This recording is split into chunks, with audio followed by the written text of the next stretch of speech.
जब हम public life में आते हैं तो हमें झुक के रहना चाहिए। हम सेवा करने के लिए आए हैं, हमें निस्वार्थ सेवा करनी चाहिए। 35 इयर्स पहले जब मैंने NSOE से ज्वाइन किया था तो आइडियोलॉजी मेरी कांग्रेस की जो आइडियोलॉजी है उससे मिलती थी।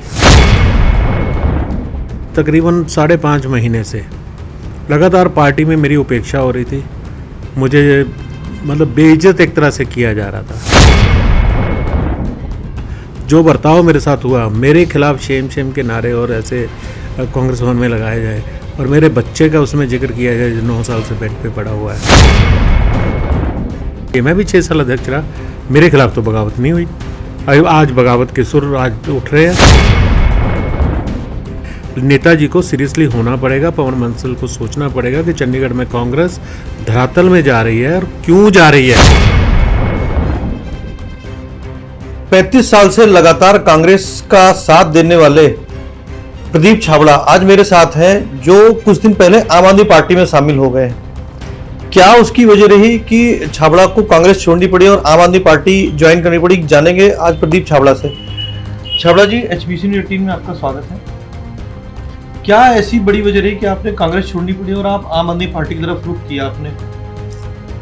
सबसे पहले मैं आपको बता दूं कि 35 इयर्स पहले जब मैंने NSOE से ज्वाइन किया था तो आइडियोलॉजी मेरी कांग्रेस की जो आइडियोलॉजी है उससे मिलती थी। उसके बाद मैंने लगातार काम किया, काम करके अलग अलग पदों पे रहते हुए मैंने काम किया, पार्टी अध्यक्ष के तौर पर, मेयर के तौर पर। तो मुझे पार्टी ने ऐसा नहीं है कि कुछ दिया नहीं, कुछ मेरी अपनी मेहनत थी, कुछ पार्टी का भी हाथ होता है देने में किसी को, वरना वो भी चाहे किसी और को बना सकते हैं। तो ऐसा कुछ नहीं है कि पार्टी से मुझे कुछ मिला नहीं, मैं कभी भी इस बात को डिनाई नहीं करता। लेकिन पिछले तकरीबन 5.5 महीने से लगातार पार्टी में मेरी उपेक्षा हो रही थी। मुझे बेइज्जत एक तरह से किया जा रहा था और मैंने बिना किसी लालच के शहर में काम किया था, ईमानदारी के साथ, मेहनत के साथ काम किया। मैंने वफादारी रखी पार्टी के साथ भी, लीडर के साथ भी। मैंने कभी भी ऐसा मुकाम नहीं आने दिया कि किसी को मौका मिले कि प्रदीप छाबड़ा ने कहीं पे किसी चीज़ को डिच किया है, हमें पार्टी को, कांग्रेस को या बीजेपी से कोई मीटिंग की या किससे की। मैं तो किससे बात भी नहीं करता था, मैं सिर्फ प्रोफेशनल वे में काम करता था। अब 5.5 महीने पहले जब मैंने खुद बोल दिया पवन बंसल जी को कि आप मुझे उतार दीजिए, कोई नया चेहरा लाइए कॉर्पोरेशन इलेक्शन में, लगातार हम चुनाव हार रहे हैं, हो सकता है उसमें कोई बदलाव आ जाए।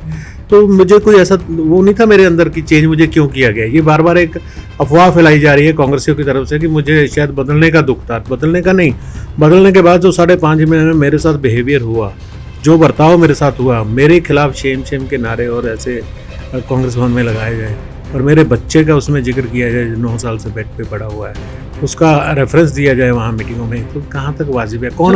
जब दिल पे चोट लग रही थी आपको, तो उस वक्त कांग्रेस की तरफ से कोई आपको मरहम नहीं लगाई गई किसी तरीके से? जैसे चर्चा में आया था कि हरीश रावत ने आपको फोन किया था, उन्होंने आपसे कहा था कि इस्तीफा भी मत वापस ले लीजिए, मैं हम आपसे चर्चा करेंगे, उस पर क्या प्रतिक्रिया?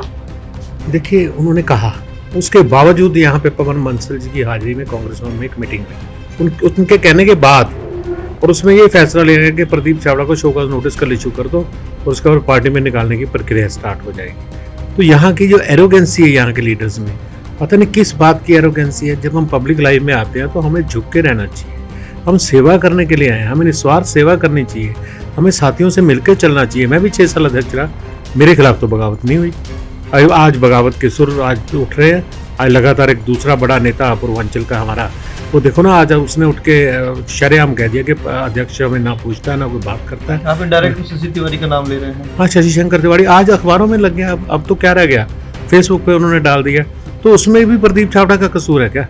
उसमें कसूर किसका है, ये जानने के लिए नेताजी को सीरियसली होना पड़ेगा, पवन बंसल को सोचना पड़ेगा कि चंडीगढ़ में कांग्रेस धरातल में जा रही है और क्यों जा रही है, कारण क्या है, क्यों अच्छे लोग छोड़ के जा रहे हैं।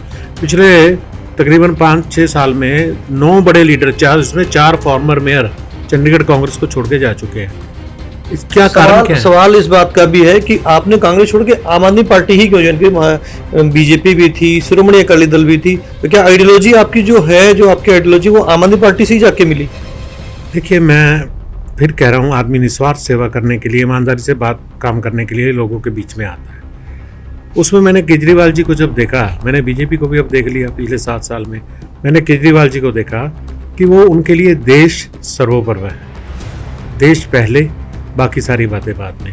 नंबर 2, भ्रष्टाचार के खिलाफ उनकी लड़ाई, जिसको मुझे पसंद भी आई। तीसरा, लोगों की सेवा, जो दिल्ली मॉडल उन्होंने लॉन्च किया, बिजली, पानी, स्वास्थ्य, शिक्षा, और ये चीज़ें ज़रूरत होती हैं। इंसान की प्रायोरिटी यही है। वहाँ की सड़कों का सुधार, आपका लिविंग स्टैंडर्ड बदल जाता है एकदम से जब आप अच्छी सड़कों पे चलते हैं। अच्छा, जब आपको बोझ नहीं पड़ता आपके दिमाग के ऊपर। नहीं तो कोविड की वजह से बड़े बड़े लोग कितने, आपको पता है, बर्बाद हो चुके। छोटे बिजनेसमैन, नौकरियां चली गई।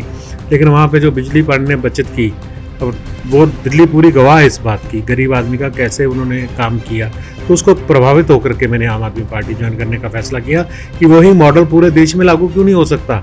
लोग एक बात को कहते हैं कि कहीं ना कहीं प्रदीप छाबड़ा की कोई बड़ी डील हो गई है केजरीवाल जी के साथ में, आम आदमी पार्टी के साथ में। तो क्या ऐसा भी कुछ है कि क्योंकि नगर निगम के चुनाव होने वाले हैं या 2024 में लोकसभा के चुनाव होने वाले, लोग दबे शब्दों में कहते हैं कि कोई बड़ी डील हुई है? मैंने केजरीवाल जी से जिस दिन मिला, मेरे 2 कंडीशंस थी। क्या बात हूँ, कंडीशंस थी। एक पहली कंडीशन थी कि हम नगर निगम का चुनाव जरूर लड़ेंगे। तो उन्होंने पूछा दूसरी कंडीशन, तो मैंने कहा अनकंडीशनल आया। इससे ज़्यादा मैं जवाब देना नहीं चाहता कि क्या डील तो पॉलिटिक्स में कभी होती नहीं है। अगर मैं कांग्रेस में 35 साल रहने के बाद कांग्रेस छोड़ सकता हूँ, तो मैं क्या डील करने के लिए कांग्रेस में थोड़ी आया। 35 साल तक सेवा की है।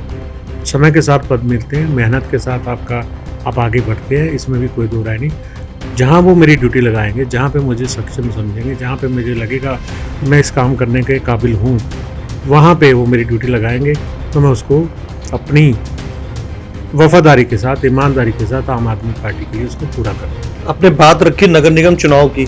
नगर निगम चुनाव होने वाले हैं 4 महीने के बाद में, 3 से 4 महीने का ही वक्त है। तो क्या आम आदमी पार्टी नगर निगम चुनाव में उतरेगी? जी बिल्कुल, नगर निगम चुनाव में उतरेगी आम आदमी पार्टी। आज उसकी ऑफिशियल अनाउंसमेंट हमारे इंचार्ज सरदार जरनैल सिंह जी, जो MLA हैं दिल्ली से, पंजाब और चंडीगढ़ के इंचार्ज हैं, मेरे ख्याल से आज वो शायद फॉर्मली उसको, जो ऑफिशियली इसको अनाउंस कर देंगे, जो मुझे लग रहा है कि 3 बजे प्रेस कॉन्फ्रेंस होगी। इसमें क्या नेतृत्व आप करेंगे? ये उनकी जिम्मेवारी है। देखिए, एक बात चीज़ है, मेरे पास तो 2 महीने का टाइम मिला है मुझे। नवंबर में चुनाव प्रक्रिया शुरू हो जाएगी, दिसंबर में फर्स्ट वीक तक, 10 तारीख तक चुनाव हो जाते हैं। तो ये जो वो तय करेंगे, जो पार्टी तय करेगी, जब मैंने कहा पहले जहाँ पार्टी ठीक समझेगी, ड्यूटी लगाएगी, वहाँ काम करूँगा। और आगे आपकी क्या रणनीति रहने वाली है? जिस तरीके से आप कांग्रेस छोड़ के आम आदमी पार्टी में, तो क्या और कुछ कांग्रेसी हैं जो आपके संपर्क में आम आदमी पार्टी में लेकर के आएंगे? बहुत सारे हैं, लंबी लाइन। देखिए आगे आगे होता है क्या? होता है क्या। ये थे आम आदमी पार्टी के वरिष्ठ नेता प्रदीप छाबड़ा, जिन्होंने अपने दिल के शब्द बयां कर दिए हैं पूरी तरीके से कि कहीं ना कहीं उनके दिल को चोट लगी हुई थी, जिस वजह से वो आम आदमी पार्टी में गए। और नगर निगम के चुनाव होने वाले हैं जल्दी ही, और पूरी टीम के साथ, पूरी ताकत के साथ वो मैदान में आम आदमी पार्टी भी कांग्रेस को, बीजेपी को, श्रोमणी अकाली दल को, या जो भी पार्टियां होंगी या निर्दलीय उम्मीदवार, उनको टक्कर देने के लिए उतरने वाले हैं। HBC रूटीन देखने के लिए आपका बहुत बहुत धन्यवाद। चैनल को सब्सक्राइब करना बिल्कुल ना भूलें।